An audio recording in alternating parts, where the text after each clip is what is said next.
नमस्कार, आप देख रहे हैं अपना बिहार। मैं हूं आपके साथ विभा उपाध्याय। नीतीश सरकार ने जातिगत जनगणना के आंकड़े को जारी कर दिया है। सरकार की रिपोर्ट के मुताबिक बिहार में 36% अत्यंत पिछड़ा जबकि 27% पिछड़ा वर्ग की आबादी है।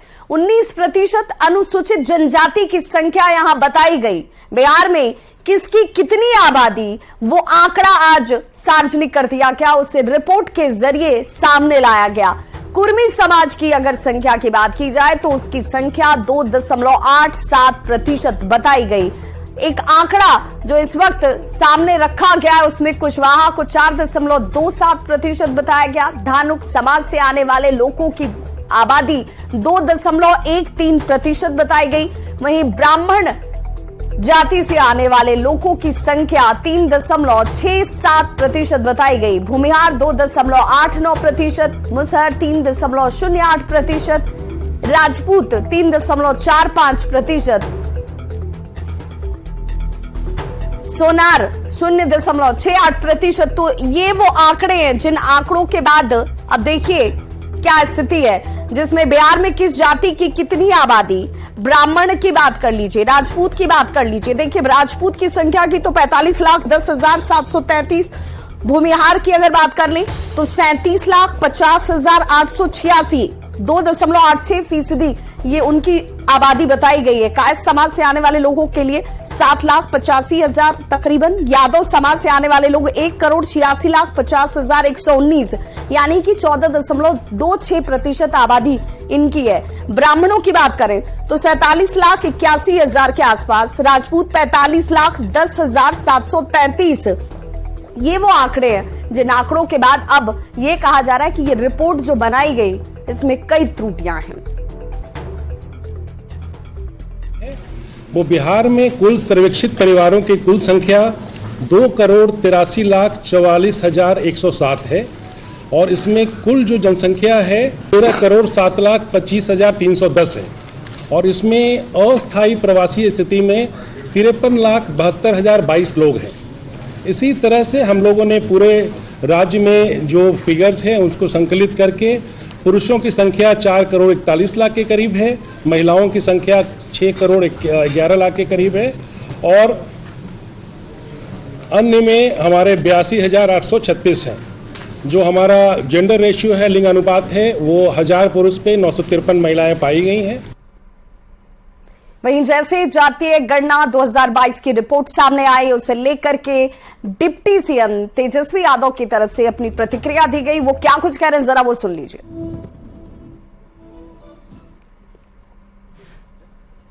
देश में जो है पार्लियामेंट में सवाल उठा तो उन्होंने मना कर दिया था सरकार ने, भारत सरकार की कराने से। तो हम लोग बेचैन होकर के भाई ये प्रस्ताव हमने रखा था बिहार विधानसभा में। और दूसरा ये प्रस्ताव रखा था कि प्रधानमंत्री जी अगर नकार देते हैं, मना कर देते हैं तो बिहार सरकार जो है अपने बलबूते जो है ये चीज कराए। तो आप देखिएगा कि प्रधानमंत्री जी ने नकार दिया, लोकसभा में नकारा गया, राज्यसभा में नकारा गया, लेकिन जो हम लोगों का कमिटमेंट था ये कराने का वो हम लोगों ने किया। इसके लिए लगातार स्वर्गीय नेता मुलायम सिंह जी, स्वर्गीय शरद यादव जी, लालू जी, नीतीश जी लगातार लगे रहे कि ये बात जो है होनी चाहिए। आखिर कौन लोग हैं जो कचरा साफ करते हैं, नाला साफ करते हैं, कौन लोग झुग्गी में रहता है, कौन लोग मजदूरी करता है, कौन लोग भूमिहीन लोग हैं।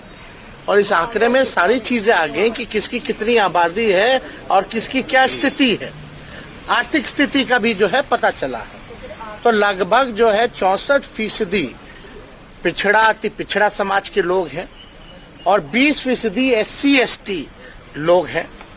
तो ये आंकड़ा जो है लगभग जो है आप समझिए कि 85 के आसपास जो है पिछड़ा अति पिछड़ा दलित समाज का जो लोग हैं वो आंकड़ा जो है देश के सामने जो है अब आ चुका है। अब हम लोगों का लड़ाई रहा है सामाजिक न्याय का और जो दौर है आर्थिक न्याय का। जो कमजोर लोग हैं उनको मुख्य धारा में लाने का। तो सरकार की यही कोशिश होगी, यही प्लानिंग होगी कि जो साइंटिफिक जो डेटा मिला है उसी हिसाब से हम कल्याणकारी योजनाएं जो लोग गरीब हैं, जो जातियां गरीब हैं, हालांकि गरीबी हर जातियों में है, तो उनके लिए जो है विशेष योजना जो है हम लोग बना करके लोगों को लाभ पहुंचाने का काम करें। और इंडिया अलायंस का भी ये मांग रहा है, प्रमुख मांग रहा है कि देश भर में जातीय जनगणना जो है वो कराया जाए। तो तमाम राजनीतिक दलों की तरफ से अब प्रतिक्रियाएं जो है वो सामने आनी शुरू हो चुकी हैं। सीधे तौर पर तेजस्वी यादव जो कि डिप्टी सीएम है, उनका कहना था कि केंद्र ये करा नहीं रही थी, हमने अपने खर्चे पर खुद इनिशिएशन लेकर ये तमाम चीजें की और अब हमारी कोशिश होगी कि जिसकी जितनी आबादी उसकी उतनी भागीदारी भी हो, उसकी आर्थिक स्थिति में और ज्यादा तब्दीली ला सके। जो लोग दबे कुचे हुए हैं उन्हें आगे लाना हमारी प्राथमिकता में शामिल है। सम्राट चौधरी से बातचीत की हमारे सहयोगी आनंद अमृतराज ने। सम्राट चौधरी क्या कहते हैं इस जातीय गणना की रिपोर्ट को जिसे आज सार्वजनिक किया गया, आप भी सुनिए। इस वक्त हमारे साथ मौजूद है बीजेपी के प्रदेश अध्यक्ष सम्राट चौधरी। सम्राट जी, आज जातिगत गणना का जो सर्वे रिपोर्ट था वो जारी हो गया, आपकी प्रतिक्रिया क्या है? देखिए, स्पष्ट तौर पर यह आधा अधूरा रिपोर्ट जारी हुआ है। जातीय सर्वेक्षण का कार्य अभी और पूरा करना चाहिए और सर्वेक्षण जो आर्थिक और सामाजिक है यह तो पूरा ही नहीं हुआ कि लालू प्रसाद जी 15 साल राज किए और नीतीश कुमार जी 18 साल राज, इसमें क्या बढ़ा क्या घटा ये जानना चाहती थी ना बिहार की जनता। ये तो हम जानते ही थे, 1933 में यह जनगणना आया हुआ था, सबको पता है, यही लगभग आगे पीछे है। तो अब क्या इसमें कौन रिपोर्ट नया है, लेकिन इसको पूरा अध्ययन करेंगे कि किस तरह इस रिपोर्ट को बनाया गया। इसमें ईबीसी की आबादी अच्छी खासी दिखाई गई है, पहले से जान रहे हैं। ईबीसी के लिए, इसी के लिए तो नरेंद्र मोदी जी की सरकार लगातार विश्वकर्मा योजना चला रही है इस देश में, और अति पिछड़ा आयोग का गठन दिल्ली में हुआ रोहिणी आयोग के तौर पर, और रोहिणी आयोग के गठन के बाद देश में पूरा अध्ययन का काम चल रहा है। और मंडल कमीशन यदि इस देश में लागू हुआ तो भाजपा का सहयोग था। बीपी सिंह जी प्रधानमंत्री थे तो मात्र 143 सांसद हुआ करता था उनके साथ, और 84 सांसद भारतीय जनता पार्टी का था। कांग्रेस पार्टी 200 सांसद लेकर विरोध कर रही थी। आज उनके पोता बेटा राहुल गांधी माफी मांग रहे हैं अति पिछड़े से, ओबीसी वर्ग से, तो उनके पिताजी ही गलती कर चुके हैं, वो क्या करेंगे। इसी तरह बिहार में लालू प्रसाद जी ने 15 साल में किसी को आरक्षण नहीं दिया। एक जाति का नाम बता दीजिए जिसको लालू प्रसाद जी ने आरक्षण देने का काम किया। इसलिए आरक्षण विरोधी राष्ट्रीय जनता दल है। सर, इसमें अभी ये कहा जा रहा है कि जिसकी जितनी आबादी उसकी उतनी हिस्सेदारी। अरे तो हम तो कह ही रहे हैं कि मंडल कमीशन का समर्थन करने वाला भारतीय जनता पार्टी है। कर्पूरी ठाकुर जी के नेतृत्व में आरक्षण का समर्थन करने वाला जनसंघ था। इसलिए हम तो समर्थक हैं, हम तो सब दिन समर्थन करने का काम किए हैं। हम ये पूछना चाहते हैं कि लालू प्रसाद जी ने 15 साल में कौन आरक्षण दिया ये बताए, और नीतीश कुमार जी के 18 साल में जो आर्थिक रूप से सामाजिक विकास हुआ इसका रिपोर्ट जारी कीजिए ना। इस रिपोर्ट पर आपको किस बात का एतराज है? हम रिपोर्ट का अध्ययन करेंगे, और लालू प्रसाद जी की पार्टी जो रोज कह रही है कि हम समर्थक है, तो दिए कब थे ये तो बताओ, तारीख बताओ कि राष्ट्रीय जनता दल ने कब आरक्षण दिया और किससे लड़ा। अरे नीतीश कुमार जी तो कोई फैक्टर नहीं है ना राजनीति में। अब इनको घर बैठना है। नीतीश कुमार पॉलिटिकल तौर पर समाप्त हो चुके हैं। नीतीश कुमार जी को बिहार के लोगों ने 8 बार मुख्यमंत्री बनाया। अरे सामाजिक संरचना में क्या सुधार किया ये तो बताइए। इस आंकड़े से आप संतुष्ट है ना? देखिए, मैं कहा अध्ययन करूंगा, अध्ययन के बाद ही एक्चुअल स्थिति बता पाऊंगा। तो ये थे हमारे साथ बीजेपी के प्रदेश अध्यक्ष सम्राट चौधरी। कैमरामैन वीरू के साथ आनंद अमृतराज, न्यूज 18 नेटवर्क, पटना। तो बीजेपी के प्रदेश अध्यक्ष सम्राट चौधरी ये कह रहे हैं कि अभी रिपोर्ट को मैं पूरी तरीके से अध्ययन करूंगा, अध्ययन करने के बाद ही, उस पर बारीकी से देखने के बाद ही कोई प्रतिक्रिया उचित हो सकती है। लेकिन जो लब्बो लुआब उनकी बातों का था वो जरूर कि इसमें कई त्रुटियां हैं, कई खामियां हैं, और ये रिपोर्ट अपने आप में कई सवालों को खड़ा कर रहा है। जातीय गणना को लेकर अलग अलग पार्टियों की प्रतिक्रियाएं भी अब सामने आने लगी हैं। सुनिए जातीय गणना को लेकर क्या कह रहे हैं तमाम पार्टियों के नेता। देखिए, तो आंकड़ा इसीलिए संग्रहित करा ही गया था कि इसको जारी किया जाएगा, और आज तो बिहार के लिए बहुत ही खुशी का दिन है कि जातीय गिनती के आंकड़े जारी हो रहे हैं। और अब देखिएगा पूरा देश ये काम करेगा, तमाम राज्य ये काम करेंगे और एक दिन वो भी आएगा कि खुद प्रधानमंत्री नरेंद्र मोदी कहेंगे कि हाँ, बिहार ने अच्छा काम कराया है, हमें पछतावा हो रहा है, प्रधानमंत्री रहते ये काम मुझे भी करवाना चाहिए था। आज 2023 का जातीय जनगणना बिहार सरकार द्वारा प्रस्तुत किया गया है पब्लिक डोमेन में। भारतीय जनता पार्टी इस जनगणना का अध्ययन करेगी कि ये किस मैकेनिज्म से इसकी प्रक्रिया की गई है और कितना सही है, कितना गलत है, और पब्लिक के लिए इसमें कितनी लोगों के साथ संपर्क हुआ और कितनी अच्छाई से इसको प्रस्तुत किया गया है। नेताओं की भीड़ में अलग माननीय नीतीश कुमार जी जो कहते हैं सो करते हैं। अगर तय किया कि जाति सर्वे कराएंगे तो करवा दिया, रिपोर्ट सार्वजनिक भी हो गया।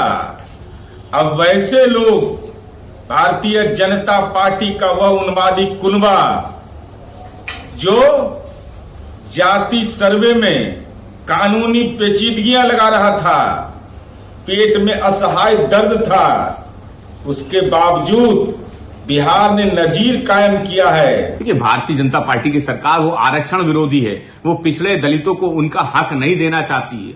जितनी भी नौकरियां आ रही हैं उनमें पिछड़ों के साथ अन्याय हो रहा है, दलितों के साथ अन्याय हो रहा है। बिहार सरकार ने आज जाति जनगणना के आंकड़े जारी कर दिए हैं। समाजवादी पार्टी बिहार सरकार को बधाई देती है। आज बिहार के पिछड़े, दलित, अल्पसंख्यक, अति पिछड़ों को उनकी संख्या पता चल चुकी है, उनको उनका हक मिल जाएगा। देश भर में पिछड़े, दलित, अल्पसंख्यकों को उनका हक कब मिलेगा? समाजवादी पार्टी भारतीय जनता पार्टी से इस सवाल को लगातार पूछती रहेगी।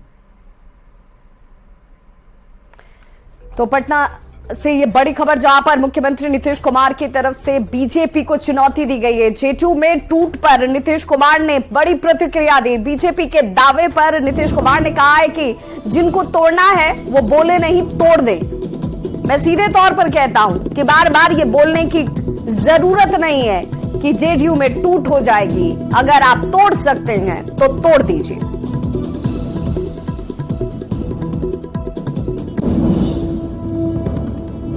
के चले गए हैं पार्टी टूट रहा है। बीजेपी आरोप लगा रहा कि जेडीयू टूटने वाला है। उसको तोड़ना है तो कहिए ना, तोड़ बड़ा अच्छा है। नहीं, अशोक चौधरी जी पे भी आरोप लगाई जा रही है। सर, विधायक मंत्री पर आरोप लगाते हैं, कुछ लोग छोड़ के चले गए हैं पार्टी। टूट रहा है। बीजेपी आरोप लगा रहा कि जेडीयू टूटने वाला है। उसको तोड़ना है तो कहिए ना, तोड़। तो बिहार की महागठबंधन सरकार में सब कुछ ठीक होने की बात बीजेपी के नेता बार बार कहते हैं कि ऐसा कुछ नहीं है। जो कहा जा रहा है कि सब कुछ ठीक ठाक है महागठबंधन में, ये सिर्फ कोरी बात है। महागठबंधन में सब कुछ ठीक ठाक नहीं है। लगातार बयानों पर जारी सियासत के बीच जेडीयू में जल्द ही टूट होने का दावा बीजेपी कर रही है। पर इतने बड़े सवाल को मुख्यमंत्री नीतीश कुमार समझ नहीं पाए। तेजस्वी के सवाल को समझाने पर नीतीश कहते हैं कि कहिए तोड़ दें, यही अच्छा है। पर जिस तरह से नीतीश ने सवालों का जवाब दिया तेजस्वी के जरिए, उसे इस रिपोर्ट के जरिए आप जरा समझिए।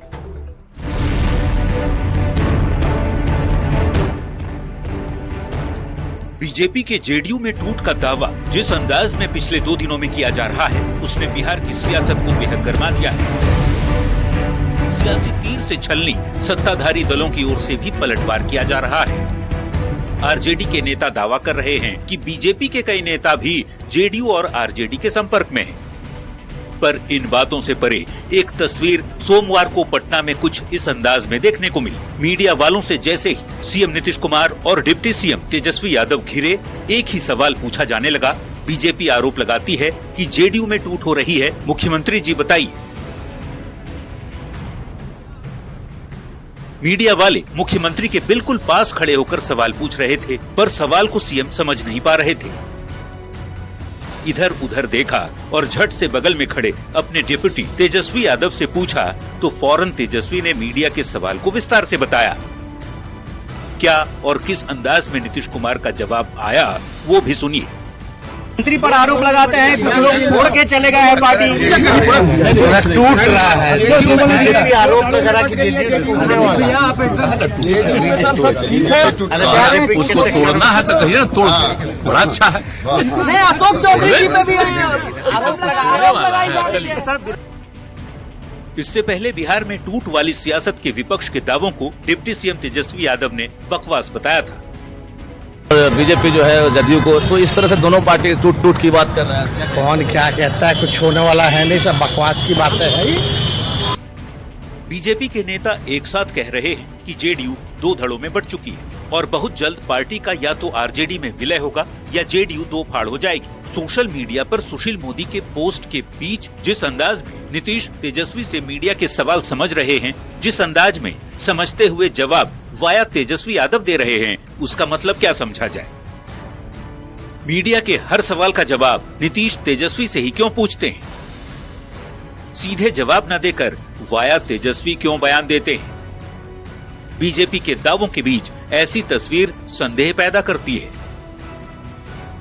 और ऐसी ही चर्चाओं के बीच सवाल घूम फिर कर वहीं पर पहुंच जाता है कि क्या महागठबंधन की सरकार पर हो रहे विरोधियों के दावों में कितनी सच्चाई है। Bureau report, news 18। और बड़ी खबर